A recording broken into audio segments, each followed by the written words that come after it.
Jake Morrison stood in the grand throne room of the Velixian Empire, feeling small under the massive crystal ceiling that sparkled with alien light.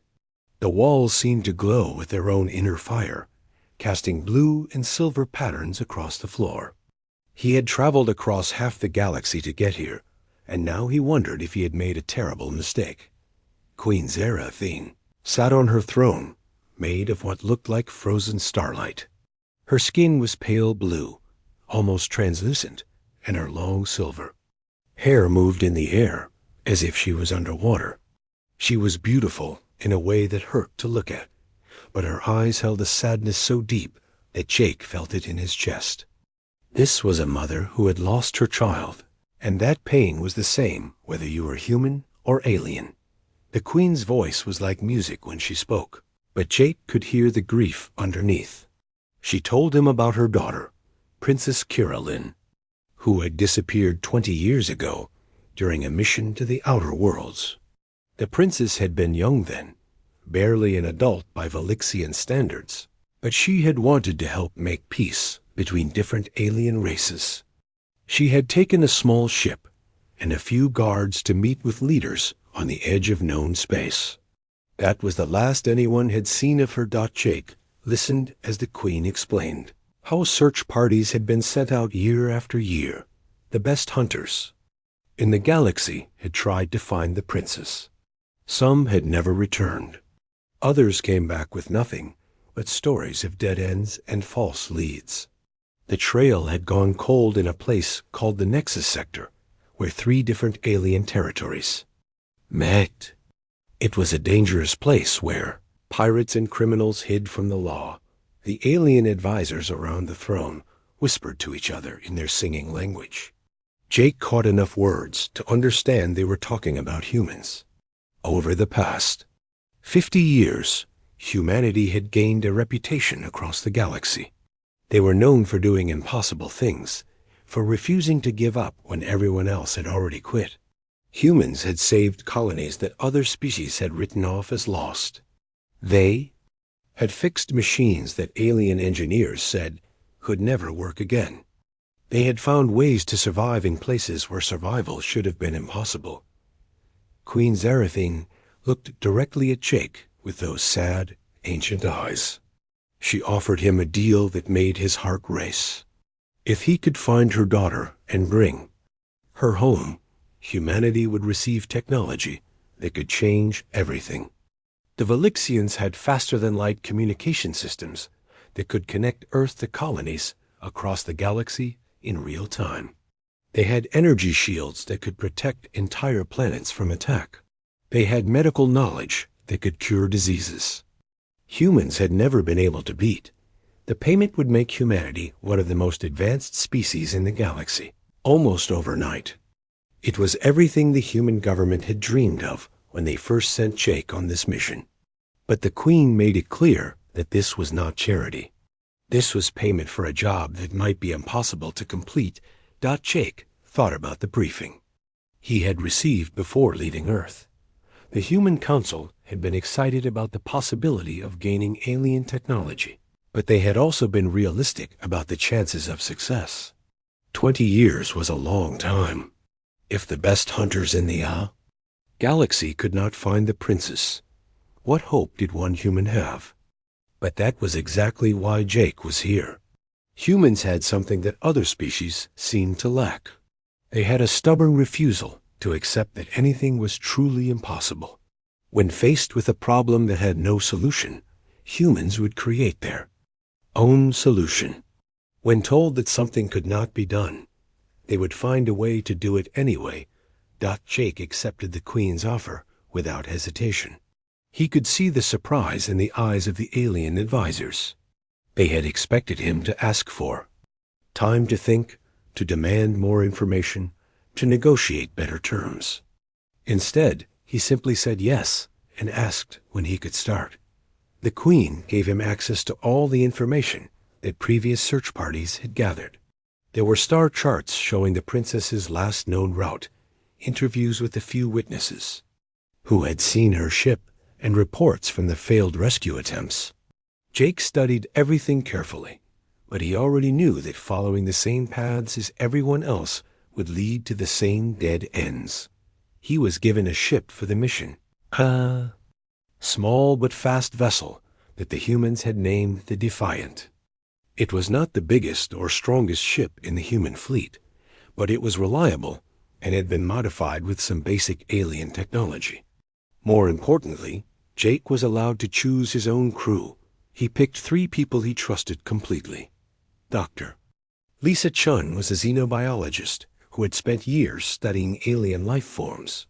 She was quiet and thoughtful, but she had a gift for understanding how different species thought and acted. Captain Sam Rodriguez was a former Marine who had fought in the border wars with the Corvin. He was tough and practical, the kind of man who could keep everyone alive when things went wrong. Alex Turner was young but brilliant with technology. He had an almost magical ability to make alien computers and systems work with human equipment. Crew of the Defiant gathered in the ship's small meeting room as they prepared to leave Velixian space. Jake spread out the star charts and explained what they knew about the princess's disappearance. The trail led to the Nexus sector, a region of space where law and order had broken down long ago. It was a place where honest merchants feared to travel and where even pirates had to be careful. Dr. Chun studied the route. The princess had taken and pointed out something interesting. The princess had not taken the most direct path to her destination. Instead, she had made several stops at the small trading stations along the way. This suggested that she might have been gathering information or meeting with people in secret. Captain Rodriguez looked at the reports from the failed rescue attempts and noticed that most of them had focused on the area where the princess's ship had last been seen. But if she had been gathering information during her journey, there might be clues at the earlier stops that everyone else had missed. Alex Turner was already working on upgrading the ship's sensors and communication systems. He had brought along several pieces of experimental equipment that might be able to detect traces of Velixian technology that had been overlooked by other search parties. As the Defiant left the safety of Velixian space and headed toward the dangerous Nexus sector, Jake felt a mixture of excitement and worry. He knew that they were probably flying toward their deaths. The Nexus sector was filled with dangers that had claimed the lives of many skilled hunters and explorers. But he also felt something that he recognized as hope. Humans had always been good at finding people who were lost. Throughout their history, they had searched for missing children, lost explorers, and captured soldiers.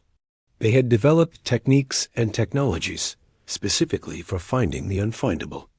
Most importantly, they had developed the mindset that no one was ever truly lost as long as someone was still looking for them. Jake looked at his crew and felt confident that they had the skills and determination needed for this mission. Dr. Chun would help them understand any alien cultures they encountered. Captain Rodriguez would keep them safe in dangerous situations. Alex Turner would find ways to make their equipment work better than it was designed to. And Jake himself would provide the leadership and stubbornness that would keep them going when everything seemed hopeless. The journey to the Nexus sector would take several days, giving them time to plan and prepare. But Jake already knew that no amount of planning could prepare them for what they might find in that lawless region of space. All they could do was stay alert, work together, and refuse to give up no matter how impossible the task seemed. As the stars stretched into lines around them, and the Defiant jumped into faster-than-light travel, Jake thought about Queen Zeraphine and the pain in her eyes. Somewhere in the darkness ahead was a lost princess who had been missing for 20 years. Finding her would require all of humanity's best qualities: creativity, determination, and the absolute refusal to accept defeat. The Nexus sector looked exactly like what Jake had expected from a place where criminals and outcasts gathered.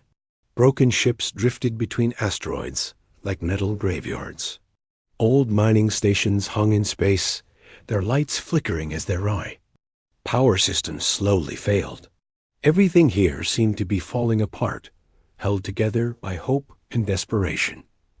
The Defiant approached Haven's End, the largest trading station in the sector. It was a massive structure built inside a hollowed-out asteroid with docking bays carved into the rock and living spaces that tunneled deep into the stone. Ships of every size and shape were attached to the station like metal parasites, feeding on their host. Jake and his crew docked carefully, keeping their weapons ready but not visible. The station was neutral territory, which meant that fighting was discouraged but not impossible.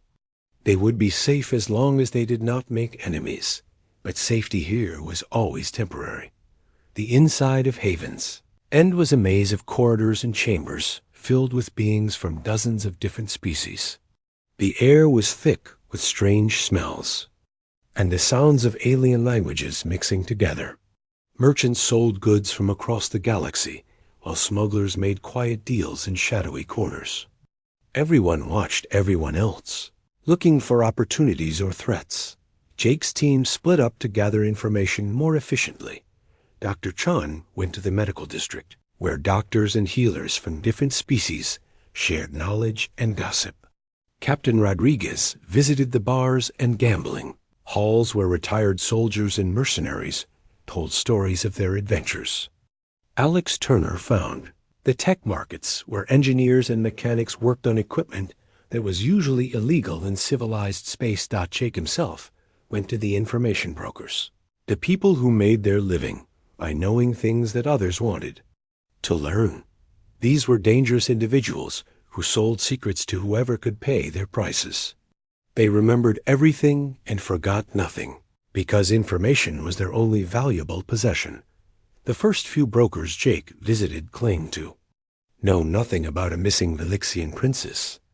Some of them were probably lying, hoping to drive up their prices. Others genuinely seemed to have no information about events from 20 years ago. But Jake was patient and persistent, qualities that humans were known for throughout the galaxy. Finally, he found an old Corvan trader named Grix, who ran a small shop selling ancient maps and navigation data. The Corvan was a reptilian species with tough scales and sharp teeth, but Grix was old and tired, more interested in making an honest living than in causing trouble. When Jake mentioned the missing princess, something flickered in the alien's yellow eyes. Grix admitted that he remembered the princess's ship passing through the sector 20 years ago. But he revealed something that surprised Jake completely. The princess had not been traveling alone, and she had not been kidnapped. According to Grix, she had been running away from something, and she had been very afraid, the old trader showed. Jake navigation records that had been overlooked by previous search parties. These records showed that the princess had made several stops during her journey, but not to gather information for her diplomatic mission. Instead, she had been trading valuable items for fuel, supplies, and information about safe routes through dangerous space. Dr. Chun discovered similar information in the medical district. A doctor who had been working on Haven's End for 30 years remembered treating a young Velixian female for injuries that looked like they came from a fight.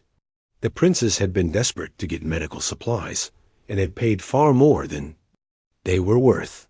She had also asked about places where someone could hide from powerful enemies.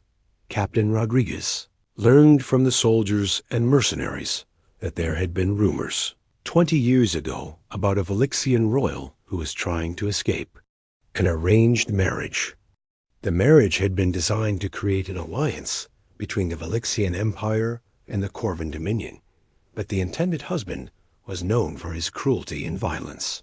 Some of the mercenaries had even been approached about providing protection. For someone trying to avoid this marriage, Alex Turner made the most important discovery in the tech markets. He found an engineer who had worked on the princess's ship during her journey through the sector. The engineer remembered the job clearly, because Velixian technology was so advanced and beautiful to work with. But he also remembered that the princess had been modifying her ship for long range. traveled to places that were not on any official maps.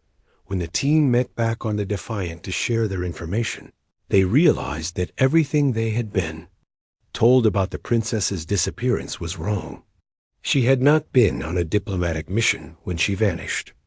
She had been fleeing from her own people, trying to escape a marriage that would have made her life miserable, but would have helped her mother's political goals. The navigation data that Grix had provided showed the princess's real destination, a dead world called Zerion Prime, at the very edge of the Nexus sector.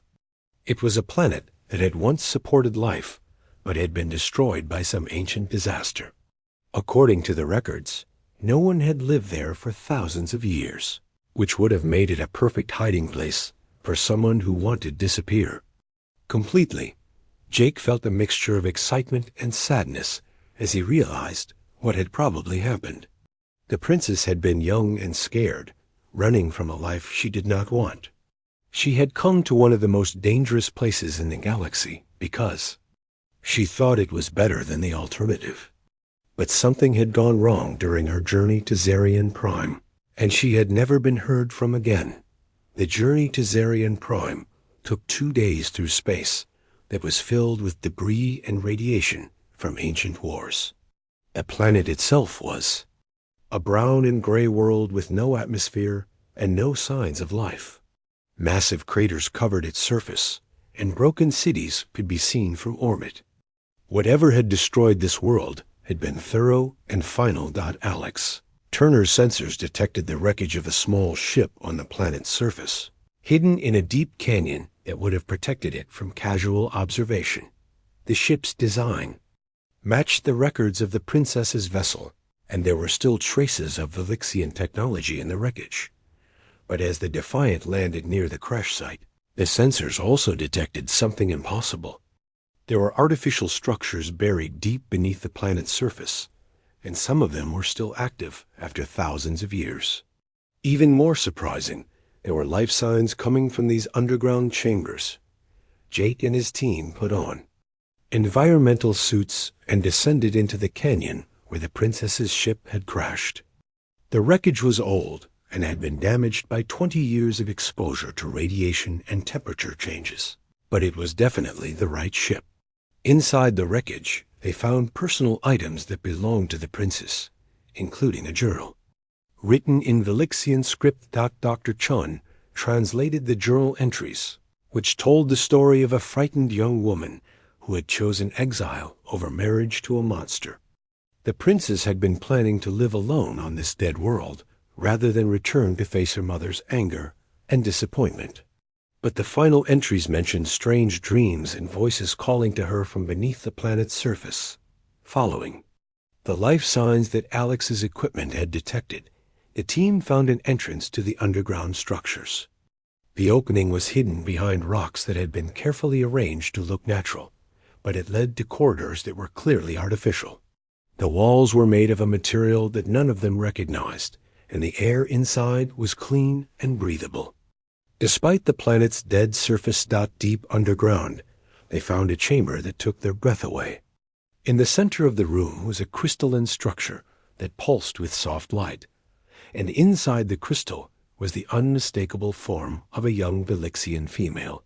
She appeared to be sleeping peacefully, preserved in some kind of stasis that had kept her alive for 20 years. A mechanical voice spoke to them in perfect English, introducing itself as the Keeper. It explained it was an artificial intelligence that had been left behind by an ancient race to guard this facility. When the princess had crashed on the planet's surface, the Keeper had rescued her and placed her in stasis to save her life. It had been waiting ever since for someone worthy to come and claim her. Jake felt hope rising in his chest as he realized that they had actually found the princess alive. But Dr. Chun was running scans with her equipment, and the readings she was getting made her frown with concern. Something about the life signs was not quite right, though she could not yet identify what was wrong. The Keeper explained that the stasis process had been necessary to save the princess's life, but it had also been enhanced with technology from its creators. The princess had been improved during her long sleep, made stronger and more capable than she had been before. She would awaken with abilities that no Velixian had ever possessed. Jake had to make a decision that could change everything. They could wake the princess and try to bring her home to her mother, fulfilling their mission and earning humanity the advanced technology they had been promised. Or they could leave her in stasis until they better understood what the Keeper had done to her during the 20 years she had been sleeping. The awakening process was beautiful and terrifying at the same time. The crystal structure around the princess began to glow brighter, and streams of energy flowed through patterns that hurt to look at directly. The Keeper's mechanical voice provided a constant stream of information about vital signs and system status, but Jake found it hard to concentrate on the technical details. He was watching a miracle happen, but something deep in his mind was whispering warnings that he tried to ignore. Princess Kiralyn opened her eyes slowly, and Jake felt his breath catch in his throat. She looked exactly as she had 20 years ago, young and beautiful, with the same pale blue skin and silver hair that her mother possessed. But there was something different about her eyes. They held a depth that seemed older than her apparent age, as if she had experienced things during her sleep that had changed her in ways that went beyond the physical. The princess sat up gracefully and looked around the chamber with calm curiosity. When she spoke, her voice had the same musical quality as her mother's, but there were undertones that made Jake's skin crawl. It was as if multiple voices were speaking at the same time, creating harmonies that no single throat should be able to produce. She spoke in Velixian, asking where she was and how long she had been asleep. Dr. Chun answered in the same language, explaining that 20 years had passed and that they had come to rescue her on behalf of her mother. The princess listened carefully, nodding at appropriate moments, but Jake noticed that she never seemed surprised by anything they told her. When the princess stood up, Jake saw that the Keeper had been right about her being enhanced. She moved with a fluid grace that was beyond what any normal Velixian could achieve. Her skin seemed to glow with its own inner light, and when she touched the walls of the chamber, the ancient material responded to her presence in ways that should have been impossible. The Keeper explained that the enhancement process had been necessary to save her life after the crash. Her body had been severely damaged, and conventional medical treatment would not have been enough. The artificial intelligence had used technology from its creators to rebuild her at the cellular level, making her stronger, faster, and more resistant to injury and disease. Princess Kiralyn thanked the Keeper for saving her life, but her gratitude seemed distant and formal. She asked detailed questions about the enhancement process that surprised Jake with their technical sophistication. This was not the frightened young woman who had fled from an arranged marriage. This was someone who understood advanced science in ways that seemed far beyond her original education. As they prepared to leave the underground chamber, Jake noticed more things that bothered him. The princess never blinked, even when bright lights shone directly into her eyes. She walked without making any sound, as if her feet did not quite touch the ground. Most disturbing of all, she seemed to be studying each member of his team with an intensity that felt more scientific than social. Captain Rodriguez was the first to voice his concerns. He had fought against many different alien species during his military career, and he had developed instincts for recognizing when something was dangerous. The princess might look harmless, but she moved like a predator that was pretending to be prey. Her questions about human culture and technology seemed too focused, as if she was gathering intelligence rather than making conversation. Dr. Chun tried to run medical scans on the princess as they traveled back to the ship, but her equipment malfunctioned in strange ways. Readings that should have been simple and straightforward became complex patterns that made no sense.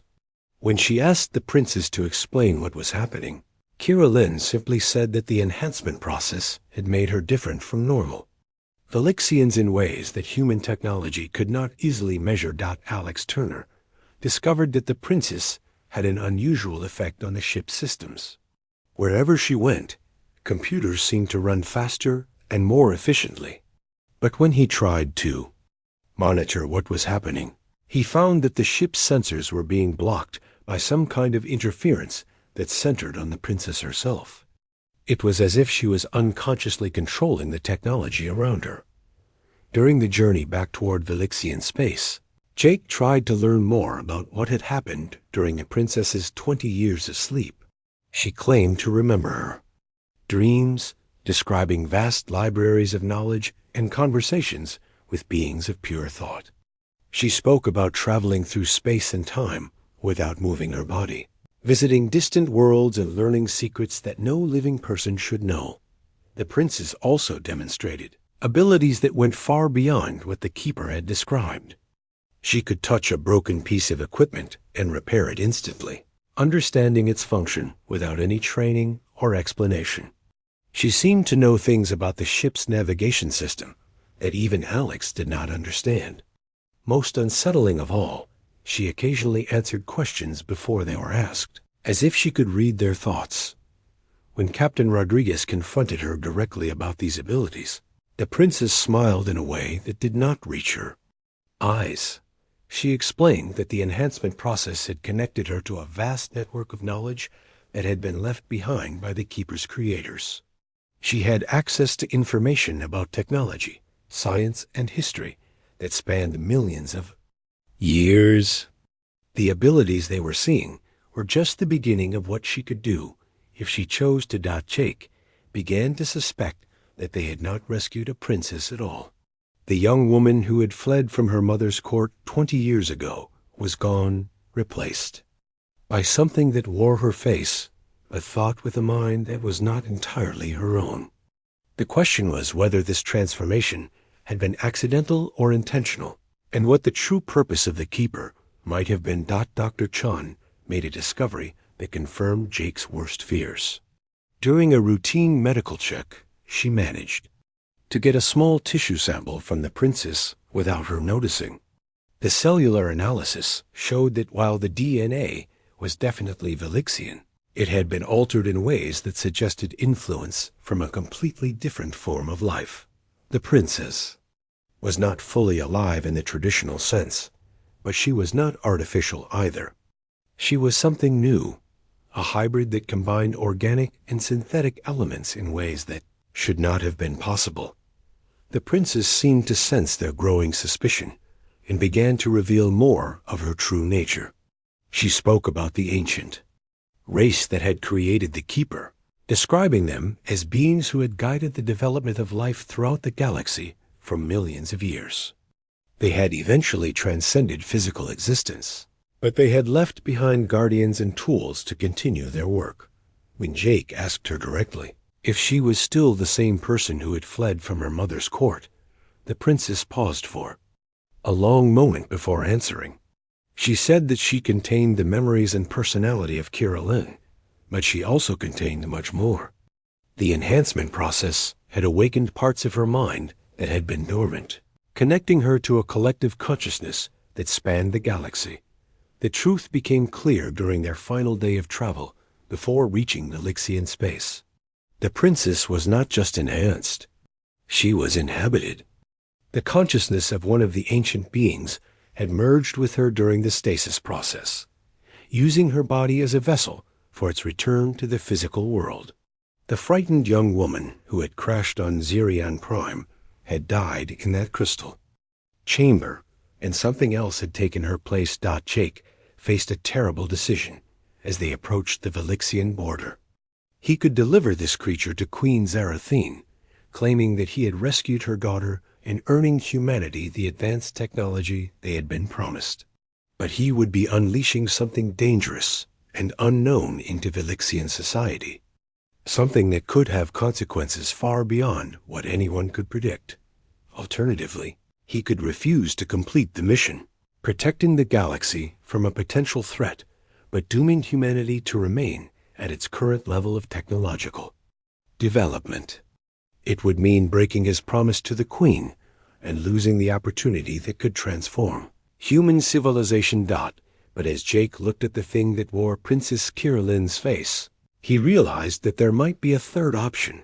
Humans had always been good at finding solutions that other species missed, and this situation might require exactly that kind of creative thinking. The question was whether he could find a way to satisfy everyone involved without compromising his principles or endangering innocent lives. The princess seemed to sense his internal struggle and smiled that cold, knowing smile again. She told him that she understood his concerns, but that he should not worry about the consequences of his choice.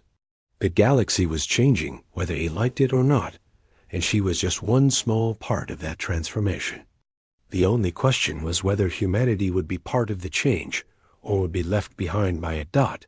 As the Defiant crossed into Velixian space and began its approach to the Queen's homeworld, Jake knew that the hardest part of his mission was just beginning. Finding the princess had been difficult, but deciding what to do with what he had found would require all of his courage and wisdom. The future of humanity might depend on the choice he made in the next few hours. Dr. Chun worked through the night in her small laboratory aboard the Defiant, running every test she could think of on the tissue sample she had secretly taken from the princess. What she found made her hands shake as she compiled her report. The cells were definitely from Princess Kirilyn's body, but they had been fundamentally changed at the genetic level. More disturbing was the presence of microscopic structures that appeared to be artificial, woven throughout the organic tissue, like a network of tiny machines. When she shared her findings with Jake and the rest of the team, the implications were clear and terrifying. The real Princess Kirilyn had died in that crash 20 years ago. What the Keeper had preserved was her body, but the consciousness inhabiting it belonged to something else entirely. The enhancement process had not saved her life. It had provided a vessel for something ancient and powerful to return to the physical world. Captain Rodriguez had been conducting his own investigation, reviewing security footage from the ship's cameras.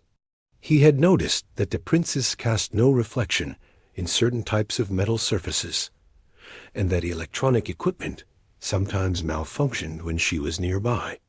More concerning was the way she moved when she thought no one was watching. Her graceful, flowing movements became precise and mechanical, like a machine mimicking organic life. Alex Turner had been monitoring the ship's systems and had discovered something that made everyone nervous. The princess was not just affecting their technology. She was learning from it. Every system she touched retained traces of her influence, and those traces were slowly spreading throughout the ship's computer network. It was as if she was gradually taking control of their vessel without anyone realizing what was happening. Jake decided that it was time for a direct confrontation. He found the princess in the ship's observation lounge, staring out at the stars as they approached the Velixian homeworld. When he sat down beside her and asked her to tell him the truth about what she really was, she turned to look at him with those ancient, knowing eyes. The creature that wore Princess Kirilyn's face finally dropped its pretense of being the frightened young woman who had fled from an arranged marriage. It spoke in a voice that harmonized with itself, creating sounds that were beautiful and horrible at the same time. It explained that it was one of the architects, a species that had guided the evolution of life throughout the galaxy for millions of years. Before ascending to a higher form of existence, the architect told Jake that it had been dormant for thousands of years, waiting for the right opportunity to return to the physical world. When Princess Kirilyn had crashed on Zerion Prime, the Keeper had sensed her potential as a suitable host. The crash had not been an accident. The Keeper had been calling out psychically, drawing sensitive individuals to the planet so that its master could find a way to return. The Ancient being explained that it had chosen to awaken, now because it had sensed something unique about humanity. In all its millions of years of existence, it had never encountered a species quite like humans. Other races followed predictable patterns of development, rising to a certain level of advancement before stagnating or destroying themselves. But humans were different. They possessed a chaotic, unpredictable nature that could either doom the galaxy or elevate it to heights that had never been achieved before. Jake asked why the architect cared about humanity's potential, and the answer chilled him to the bone. The ancient being was not interested in helping humanity. It was interested in studying them. It wanted to understand what made humans different from all the other species it had observed over the eons. The princess's return to Velixian society was just the first step in a larger plan to infiltrate and influence galactic civilization. The architect revealed that it had been watching human development for decades, studying their wars, their exploration of space, and their interactions with alien species. It had been particularly interested in humanity's tendency to find solutions to problems that other species considered impossible. This quality made humans both fascinating and potentially dangerous from the architect's perspective. When Jake demanded to know what the architect's ultimate goals were, the ancient being smiled through the princess's face. It explained that the galaxy had become stagnant, trapped in cycles of rise and fall that had persisted for millions of years. Species would develop to a certain point, then either destroy themselves or settle into comfortable mediocrity. The architect wanted to break these cycles, to push galactic civilization toward new levels of development and achievement, but the method it planned to use was horrifying. The architect intended to use Princess Kiraline's position in Velixian society to gain influence over one of the galaxy's most powerful civilizations. From there, it would spread its influence to other species, gradually taking control of galactic development and steering it according to its own ancient wisdom. The advanced technology that had been promised to humanity was part of this plan. The architect revealed that the Velixian devices would be modified with hidden systems that would allow it to monitor and influence human development. Humanity would gain great power, but at the cost of their independence and free will. Jake realized that accepting the architect's gift would be a form of slavery disguised as advancement. Humanity would become just another species under the control of an ancient intelligence that saw them as interesting subjects for experimentation rather than as people with their own rights and destinies. The conversation was interrupted when Captain Rodriguez burst into the observation lounge with urgent news. The ship's sensors had detected a massive Velixian fleet approaching their position. Queen Zerathine had apparently become impatient for news of her daughter and had sent warships to escort the Defiant back to her homeworld. There was no escape. Now, they would have to complete their mission whether they wanted to or not. Dr. Chun joined them with her final analysis of the tissue samples. She had discovered that the architect's influence was not limited to Princess Kiraline's body. The microscopic machines that had been woven throughout her cells were designed to spread to other organisms through physical contact. Anyone who touched the princess for an extended period would gradually fall under the architect's influence, becoming part of its collective consciousness. The implications were staggering. If the princess returned to Velixian society and resumed her normal life, she would slowly infect everyone around her with the architect's influence. Her mother, her friends, her servants, and eventually the entire royal court would become extensions of the ancient being's will. From there, the infection could spread throughout the Velixian Empire and beyond. Alex Turner reported that the princess had finally succeeded in gaining access to the ship's main computer system. She was now monitoring all their communications and had probably heard everything they had said about her true nature. There was no point in trying to keep secrets anymore. The architect knew that they had discovered its plan. When Jake confronted the architect again, the ancient being seemed amused rather than concerned. It pointed out that Jake had very few options available to him. He could not escape from the Velixian fleet, and he could not simply refuse to deliver the princess without causing a diplomatic incident that might lead to war between humanity and this Velixian empire. The architect also revealed that it had been preparing for this moment for 20 years. During Princess Kirolin's time in stasis, it had been studying human psychology and behavior through various means. It understood how humans thought and what motivated them. It knew that Jake would ultimately choose to complete his mission because the alternative would be to disappoint the people who were counting on him. But the architect had underestimated one crucial aspect of human nature. Jake was indeed motivated by his desire to help his people and honor his commitments, but he was also driven by a stubborn refusal to accept defeat even when victory seemed impossible. Throughout human history, individuals had chosen to sacrifice themselves rather than submit to tyranny, and Jake was prepared to follow that tradition if necessary. As the Velixian fleet surrounded the Defiant and began escort procedures toward the homeworld, Jake gathered his crew for one final meeting. He explained that they had discovered something that could threaten the freedom of every species in the galaxy, and that they had a responsibility to prevent that threat from spreading, even if it cost them their lives. Dr. Chun suggested that they might be able to find a way to separate the architect's consciousness from Princess Kirolin's body, but she admitted that such a procedure would probably kill both the host and the parasite.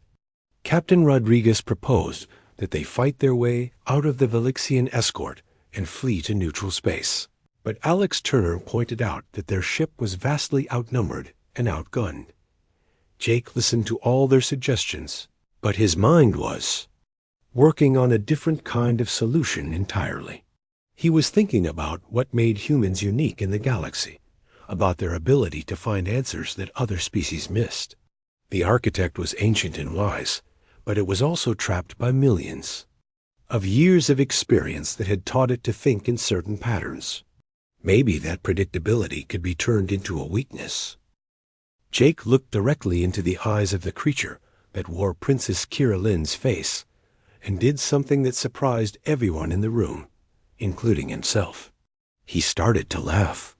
It was not the desperate laughter of someone who had lost his mind, but the genuine amusement of someone who had just realized something incredibly funny. The architect's expression shifted to confusion, an emotion that probably had not crossed its features in millions of years. It asked Jake what he found so amusing about their situation, and Jake's answer was pure human logic applied to an impossible problem. He explained that the architect had spent 20 years studying humanity and had completely missed the most important thing about them. The ancient being had focused on human unpredictability as something to be controlled, when it should have been asking why humans were unpredictable in the first place. The answer was simple. Humans were the only species in the galaxy that had learned to embrace their own limitations. Every other species that the architect had encountered had reached a certain level of development and then tried to perfect themselves. Within those boundaries, they had become trapped by their own success, unable to grow beyond what they already knew. But humans had taken a different approach. Instead of trying to become perfect, they had learned to become adaptable. Jake stood up and began pacing around the observation lounge as he explained his theory. Humans had survived and thrived not because they were the strongest or smartest species, but because they were willing to admit when they were wrong and try something completely different. They had built their entire civilization on the idea that there was always a better way to do things, even if they had not discovered it yet. The architect listened with growing interest as Jake described humanity's approach to problems that seemed impossible to solve.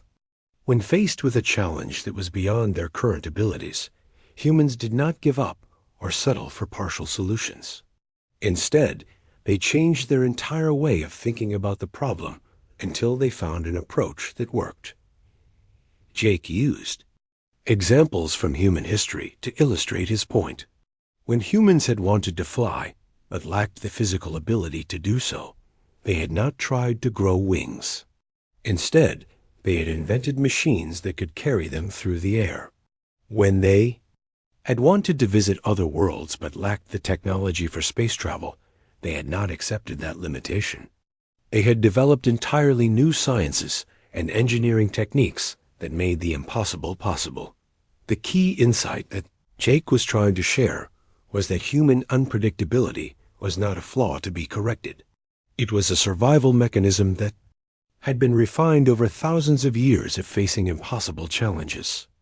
Humans had learned to think outside the boundaries that trapped other species, because they had been forced to do so in order to survive.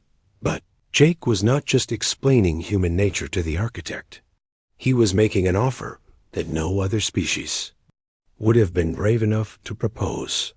Instead of fighting the ancient being or submitting to its control, he was suggesting a partnership between equals. The architect had admitted that it was interested in breaking the cycles of stagnation that had trapped galactic civilization for millions of years. Jake pointed out that this was exactly the kind of impossible problem that humans specialized in solving. But the solution would not come from controlling humanity or guiding their development. It would come from letting humans do what they did best, finding completely new ways to approach old problems. Jake proposed that the architect abandon its plan to infiltrate and control galactic civilization. Instead, it should work with humanity as a partner, sharing its vast knowledge and experience, while allowing humans to apply their unique perspective to the problems of galactic development. The combination of ancient wisdom and human creativity could achieve things that neither could accomplish alone.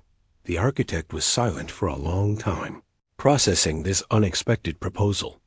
Finally, it asked Jake what would prevent humans from simply taking the knowledge it offered and using it for their own purposes, ignoring the broader goals of galactic advancement. Jake's answer was another example of purely human logic. He explained that humans had always been most successful when they were working toward goals that were bigger than themselves. The challenge of transforming an entire galaxy would be exactly the kind of impossible project that would inspire the best of human nature. Humans would not need to be controlled or guided because they would be motivated by the sheer audacity of attempting something that had never been done before. To prove his point, Jake did something that stunned everyone in the room. He offered to give up the technology that humanity had been promised in exchange for the princess's safe return. He was willing to sacrifice his mission's primary objective in order to protect the galaxy from the architect's plan for control. But he also made a counter-offer that demonstrated the kind of creative thinking that made humans unique. Instead of accepting advanced Velixian technology that would make humanity dependent on other species, Jake proposed that the architect share its fundamental knowledge of how the universe worked. This would allow humanity to develop their own technologies and solutions, following their own path toward advancement, rather than copying what others had already achieved. The architect found itself facing a type of negotiation that it had never encountered before. In all its millions of years of existence, it had always been the one offering deals to other species, using its superior knowledge and power to manipulate them toward its goals. But Jake was proposing a relationship based on mutual respect and shared objectives, rather than dominance and submission. Dr. Chun, Captain Rodriguez, and Alex Turner watched in amazement as their commander engaged in a philosophical debate with an ancient alien consciousness. They could see that something fundamental was shifting in the conversation, but they were not sure what the outcome would be. The turning point came when Jake challenged the architect to solve a mathematical problem that had puzzled human scientists for centuries. It was a complex equation related to the behavior of matter and energy at the quantum level, one that required both advanced knowledge and intuitive leaps to understand. The architect applied its vast knowledge and computational abilities to the problem, but found itself unable to reach a solution. The mathematics were correct, but there was something missing, some insight that remained beyond its grasp. despite millions of years of accumulated wisdom. Jake then explained the solution, using a combination of human intuition and unconventional thinking that completely bypassed the traditional mathematical approach. The answer was elegant and simple, but it required abandoning assumptions about how the universe worked that had been accepted for millions of years. For the first time in its existence, the architect encountered a form of intelligence that could teach it something new. It realized that Jake had been right about human uniqueness. It possessed a type of creativity that could not be replicated or controlled, only partnered with and respected.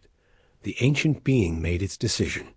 It agreed to abandon its plan for galactic domination, and instead proposed a true partnership with humanity.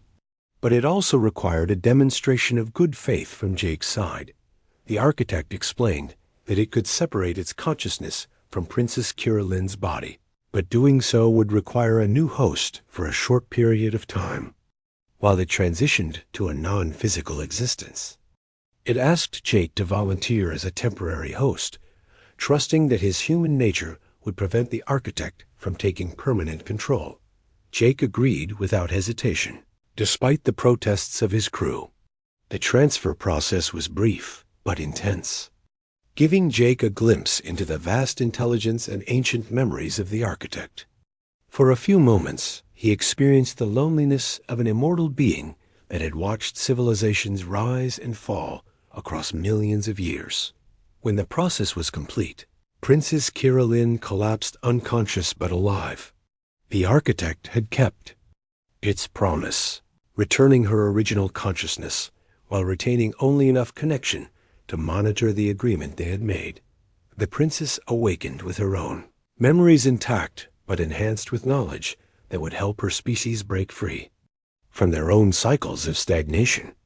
She remembered her flight from an arranged marriage, her crash on Zarian Prime, and her long sleep in the crystal chamber. But she also understood concepts of science and philosophy that would enable the Velixian Empire to reach new levels of development. When they reached the Velixian homeworld, and Jake presented the princess to her mother, Queen Zarathene was overjoyed to have her daughter returned. But she was also wise enough to recognize that something fundamental had changed about the young woman who had been lost for 20 years. Jake explained the situation as carefully as he could, describing the partnership that had been formed and the opportunities it would create for all species in the galaxy. The queen listened with growing amazement as she realized that her daughter's rescue had become the catalyst for a transformation that could benefit everyone. The technology that humanity received was different from what had been originally promised, but it was far more valuable.